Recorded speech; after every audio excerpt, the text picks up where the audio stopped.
In 1989, this Dodge Dakota was the start of a couple firsts for some really cool stuff. This was the first Dodge Dakota with a V8 engine, and it was also the first Shelby Inc. vehicle that was rear-wheel drive and had a V8 since the 1960s. This is a limited production truck that I want you guys to know about, the 1989 Shelby Dakota.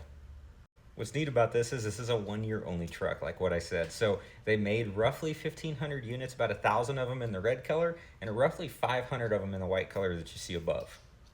In order to make these trucks, Shelby Industries would take a standard wheelbase Dodge Dakota, like what you see, and pull out the 3.9 liter V6 and install a 5.2 liter 318 cubic inch V8. When it came to installing the V8 engine, it was a little bit more complicated than what they had anticipated. So they would have to modify the cooling system a little bit. So instead of having an engine-driven fan, they had to move it to electric cooling fans because of clearance issues. And then also they had to add the dual snorkel air cleaner, which I find is a pretty cool touch because it's, something that you would have seen on like a 60s muscle car. Since they went and deleted on the engine fan, it made a little bit more horse ponies. It was about 175 horsepower and 270 foot-pounds of torque, which isn't bad for 1989 out of the 5.2.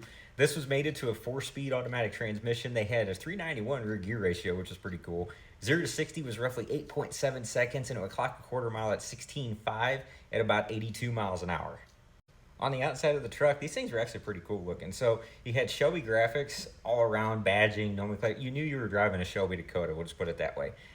Both in the red and the white. They came with the black inserts on the grille. They came with the graphics down the side of the truck. They also came with the graphic on the hood, the windshield visor, and then they also had Shelby written across the grille there too. And both trucks, to stand out, they had a V8 badge. So on the outside of the truck, you definitely knew what you were getting, and it was a little bit more aggressive than a stock Dodge Dakota. This is pretty cool. On the inside of the truck, you got Shelby written door inserts, and then you also got that on the seats as well. You also got a dash plaque, which is pretty neat, with Carroll Shelby's signature and then your production number written on it as well. Even with the limited production, these trucks averagely don't sell for more than $15,000, which ironically is about what they were new back in 1989.